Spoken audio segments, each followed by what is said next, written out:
Então, nesta ação penal 503.65.28.23, continuando com a palavra, o interrogatório do senhor Pedro Barusco, a palavra do Ministério Público novamente.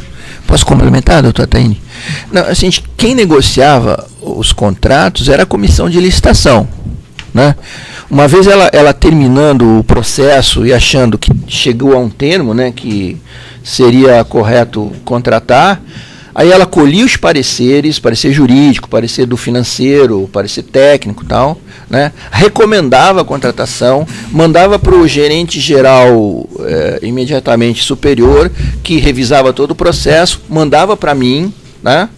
Eu revisava o processo, estando de acordo, né, com todos os pareceres e tal, aí mandava para a diretoria executiva, que é quem tinha a palavra final. Então, a diretoria executiva, cada diretor tinha seu gabinete, tinha os assistentes, que analisavam cada processo, né, assim como o presidente também. Então, a aprovação final era da diretoria executiva, mas toda assim a parte laborial, técnica e tal, era a comissão de licitação, que ela era soberana. Por isso que eu digo que era muito difícil eu ou outra pessoa querer interferir no trabalho da comissão. Entendeu?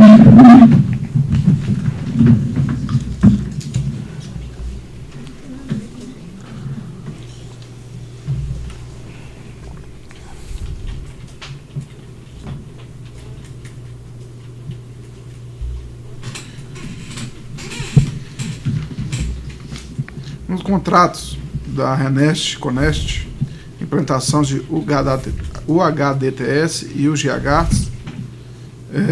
todas as empresas que participaram da licitação era do cartel. A primeira rodada de licitação, o menor valor estava 49,7% acima do patamar máximo. Numa segunda rodada, esse valor ficou 19,9% do valor máximo. Essa segunda rodada não conteve outras empresas fora do cartel. Por qual motivo? É o seguinte, quando a gente faz uma licitação simples, vamos dizer, com um objeto mais simples, aí dá preço alto, e vamos dizer, a gente não está pressionado por prazo tal, a gente normalmente, apesar de poder fazer uma contratação direta, normalmente, e se a gente fizer uma estatística vai verificar isso, normalmente fazia um rebid. E aí no rebid se colocava uma nova empresa, mas quando ou uma ou mais empresas, se revisava a lista aumentando a competitividade. Mas quando a gente fazia isso, a gente era obrigado, né, a dar um prazo, no mínimo, igual ao prazo anterior, que normalmente era 3, 4 meses, porque como a gente está colocando um novo bidder, né, um novo proponente, a gente tem que dar a mesma condição dele fazer a proposta do que a gente deu para os outros atrás, para os outros anteriormente, entendeu? Então isso fazia o quê? Fazia com que o processo licitatório se prolongasse demais, né? Então, nesse caso da Renest, eu lembro que a gente manteve a lista para poder também dar menos prazos aos proponentes. Tá? Essa foi a razão que eu me lembro. Tá? Mas era necessária, segundo os regulamentos internos, chamar outra empresa para o rebid? Eu não sei se era mandatório, mas era normalmente o que a gente fazia. Nesses casos não foram feitos? Não foram feitos, mas por esse motivo. Na consórcio Renest Conest, na Renest, na UDAs, também houve a mesma situação. É a mesma situação. Você confirma? Não, o que eu falei, teve um DIP, né, que foram 12 contratações ao mesmo tempo. Dessas 12, 4 eram contratos gigantes. Esses 4 contratos gigantes teve assim, o mesmo procedimento, o mesmo comportamento, foram todos assim, só mudava era o nome da empresa. Né? No consórcio da sede administrativa de Vitória, você disse que fez a solicitação de propina para o Rogério Araújo. Você confirma? Confirmo. No prazo da licitação até o contrato, Rogério Araújo foi 20 vezes na Petrobras visitar você e o Duque. O que vocês discutiram nessas encontros? Olha, eu conversava muito com o Rogério, não é só sobre Vitória. Inclusive tinha muito, assim, problema de obra também. principalmente esses problemas que acabavam desembocando em aditivos, porque o aditivo não significa... Tem gente que acha que aditivo significa propina ou sobrepreço. Para mim, aditivo significava problema na obra, né? Que é desvio da obra, que faltou escopo, ou faltou recurso, projeto que não está correto, tem que modificar o projeto, solicitações novas do cliente. Aditivos, para mim, na época, que era gerente, significava dor de cabeça. Então, a gente tinha muita reunião de trabalho também. Não era... Inclusive, essas 20 reuniões que foram na Petrobras, provavelmente 99% foram de trabalho, porque essas questões que a gente discutia de propina e tal, é como eu falei, eu marcava um café da manhã, marcava um almoço, marcava um happy hour, não discuti isso na Petrobras, né?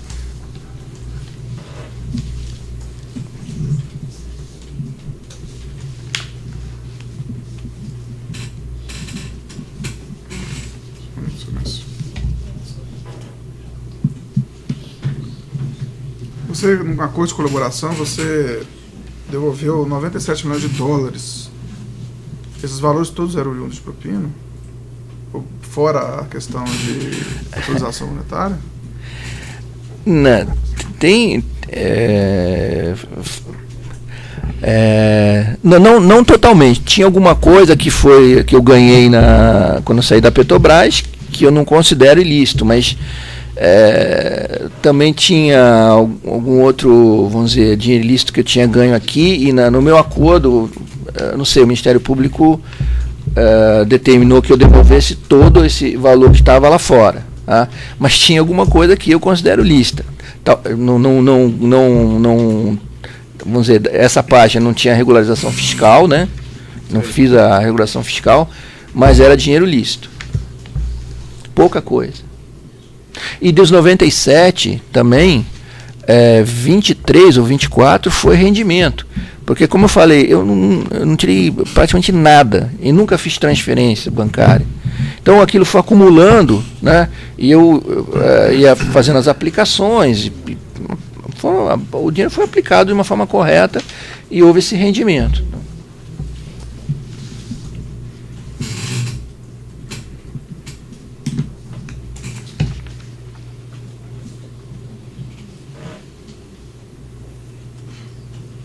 Enquanto o Ministério Público dá uma olhadinha aqui, eu só pedi um esclarecimento que me ocorreu aqui. O senhor mencionou que nessas obras do Renest, o senhor não chegou a receber a propina que o senhor teria saído, né? Os contratos que eu vejo aqui, a data das assinaturas dele, desse do Renest, Conest, da UDA e da UHDT, são de 10 de dezembro de 2009. Mesmo assim, o senhor não recebeu? Não, porque era assim, meritíssimo. Porque a propina não era acertada antes da licitação. A propina era acertada depois. Tá. Né? Aí se acertava, e não era assim... no começo era mais fácil, depois nessa fase da Renest do Comper já foi mais difícil, porque a negociação também, esse embate foi bastante duro, né? E essa negociação nunca ficou muito clara, né? E normalmente a gente começava a receber quando as empresas começassem a receber. Então houve a mobilização, tal, não sei. Só sei que eu não recebi desses contratos. Entre final de 2009 e começo de 2011 tem um tempo razoável, né? Tem, mas eu não recebi, meritíssimo. Mas houve alguma recusa do pagamento de propina? Ou chegou a ser negociado? Ou o que aconteceu? Ou o senhor não se recorda? Foi negociado, mas não... vamos revisar porque está difícil. Ficou uma situação indefinida e eu acabei saindo e não recebi. Mas houve uma promessa? Não é uma promessa, era uma discussão. Não, vai ser 1, vai ser 0,9, vamos pagar, não vamos pagar, está difícil, a obra é muito difícil, tal, mas a gente vai, deixa, vamos dizer assim, a obra pegar ritmo, entendeu? Não houve uma definição, ficou indefinido.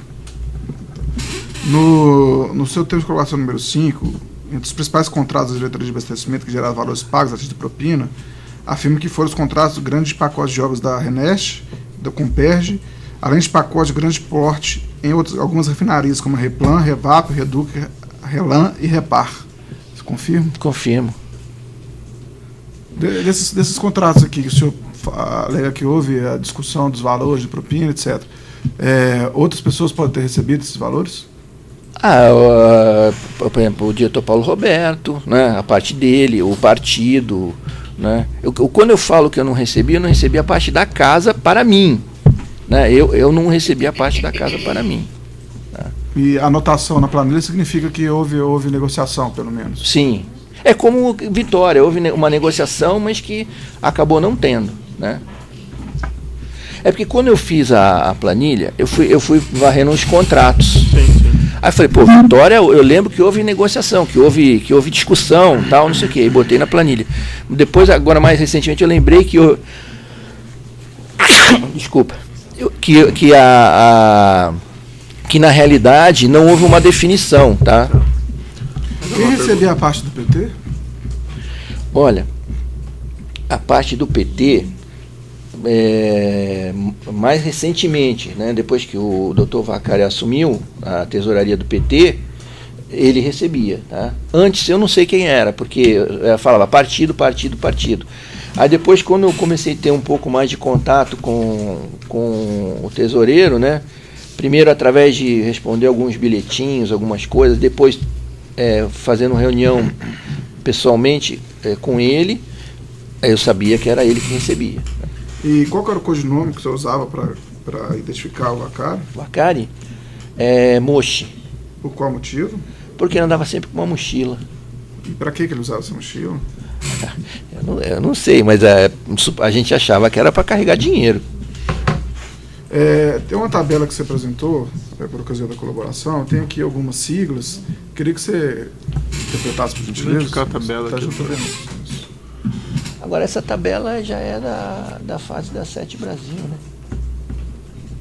Essa tabela MW, MAR, SAB, MMZ... não tem problema nenhum identificar. Mas é de outro... Isso é de outro assunto, né? Acho que, né? Você sabe especificar mais ou menos o tanto de propina que você recebeu ao longo desse período? Olha, assim, que eu recebi, que passou pelas minhas mãos, vamos dizer assim, né? Isso. Olha, foram aqueles... Vou falar em depósito, né? Vou excluir a parte financeira, né? Foi uns 60 milhões de dólares lá fora, né? Aqui dentro foi aqueles 12 milhões que eu dei para o Renato Duque, mais alguma coisa que eu gastei, né? Mas é difícil calcular isso. Você afirmou em um dos termos de colaboração que o Vacari tinha recebido mais ou menos 120 milhões de dólares. Não, isso aí até que me causou confusão, né? Tive até um processo do PT. Porque isso aí é uma estimativa. Baseado no que eu recebi, na verdade, se for o mesmo fator de sucesso, tudo, tá? Seria isso, 150 milhões de dólares. Tá. Você falou que recebia os valores do Renato Duque. Recebi. Até a época que eu saí, né? Ok. Desculpa. Eu recebi o do Renato Duque, e aí começou a acumular muito, né? Assim, o meu débito com ele. Aí eu pedi para ele, falei, Renato, você precisa arrumar um jeito de receber, porque eu estou acumulando muito, né? Foi aí que ele começou, abriu aquelas contas KIT lá na França, que eu já falei, e depois abriu essa conta. E aí eu comecei a direcionar alguns pagamentos diretamente para Renato Duque. Tá? Até o momento eu acumulei. Depois eu comecei a inclusive direcionar mais pagamentos para ele, para poder fazer a compensação. Tá. E você entregava parte dos valores dele aqui no Brasil? Sim, eu já declarei. Eu dei uma parte em dinheiro para ele aqui no Brasil. Como é que era que você fazia essa entrega para ele? Normalmente em pacotes de 50, 60 mil reais, semanalmente ou quinzenalmente. E você entregava aonde? No escritório dele. O escritório dele seria? Não, o gabinete dele. Petrobras.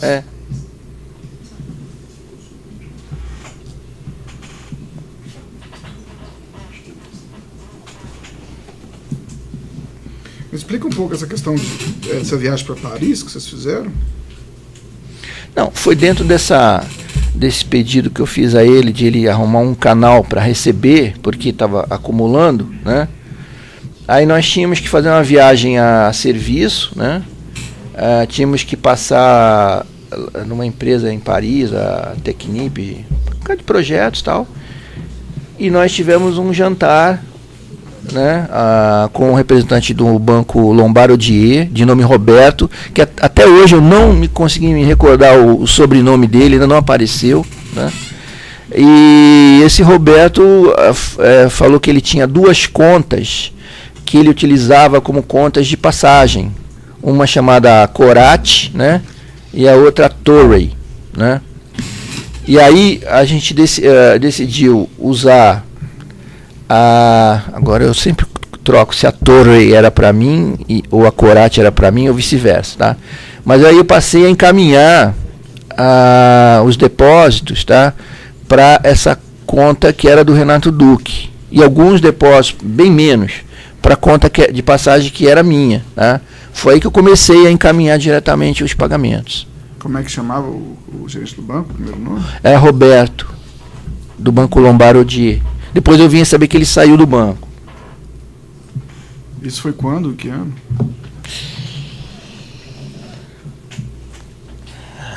Eu vou chutar, eu não me lembro exatamente. Final de 2008, início de 2009, por aí.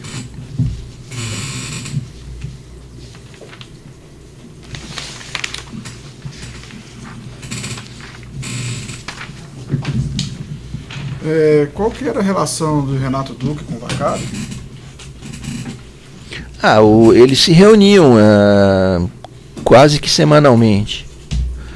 E quais assuntos eram discutidos? Olha, quando na época que eu não participava, né, ele se reunia com o Vacari e me trazia assim uma espécie de um bilhete, né, um papel com algumas solicitações, tipo, como é que está a situação do contrato tal, da obra tal, não sei o que, blá, blá. Tinha alguns pedidos assim, não dá para incluir tal empresa ou tirar alguma empresa, alguma coisa assim. Só que essas... aí eu respondia, né? Fazia uma resposta, entregava para o Renato na semana seguinte passava as informações, pegava novas informações. Só que esses pedidos assim de empresas, coisas assim, era tudo não, né? Porque não tem como... Agora, essas coisas, como é que está a situação do contrato? O contrato está em andamento, está ruim, a obra está com problema, vai ter que fazer aditivo, não sei o quê. Como é que está a licitação tal? A fulano apresentou a melhor proposta, mas ainda a comissão está querendo desclassificar, porque não sei. Então, dava simplesmente um diagnóstico da situação. E você já discutiu propina com Vacari e Renato Duque em conjunto? Sim, mas já foi na fase da Sete Brasil. Ok.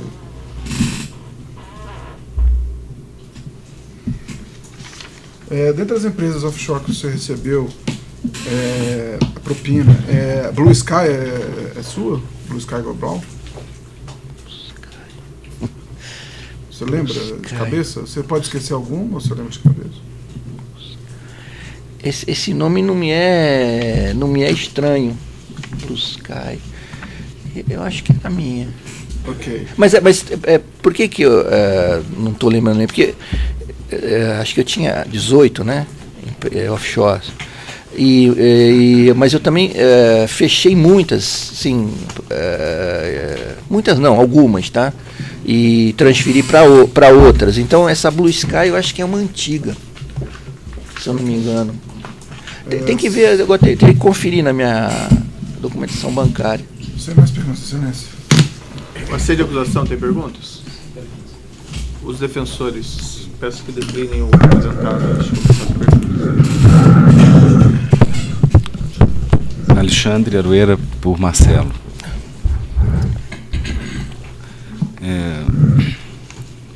Senhor Pedro, gostaria de... O senhor mencionou no início desse interrogatório questões referentes ao momento de 2003, 2004 em que a Petrobras se colocava, né? Com projetos, pelo que o senhor falou aqui, grandes projetos que foram se avolumando ao longo do período. E disso, parece, surgiu o Progef, conforme o senhor falou. O senhor confirma isso, né? Confirmo. Esse sistema de cadastro que a Petrobras desenvolveu, ele tinha como finalidade identificar no mercado quais eram as empresas aptas para cada tipo de empreendimento, correto? Sim. Sim. E esses empreendimentos mencionados aqui anteriormente eram empreendimentos que o senhor, como engenheiro e responsável, né, pelo desenvolvimento deles, eram de grande complexidade e grande vulto financeiro? Bom, tinha de todo tipo, né? Sim. A gente normalmente aqui tem tratado desse tipo de contrato, mas a gente tinha todo tipo de contrato, né?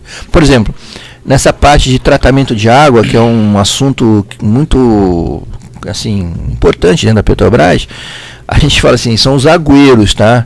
Mas se pegar uma lista de empresas que para trabalhar nessa parte de tratamento de água, a gente vai ler, de repente não vai reconhecer nenhuma empresa, sabe, assim, pelo nome, tá? E aí não entra nem o Odebrecht, não entra ninguém, porque é tão especializado, né? Então vai desde assim, alta especialização, pequena complexidade, média complexidade, até esse tipo de contrato que é alta complexidade, né, e de grande valor, né? Sim. E os critérios desse cadastro envolviam qualificação técnica, qualificação financeira, experiência, expertise, né? Legal.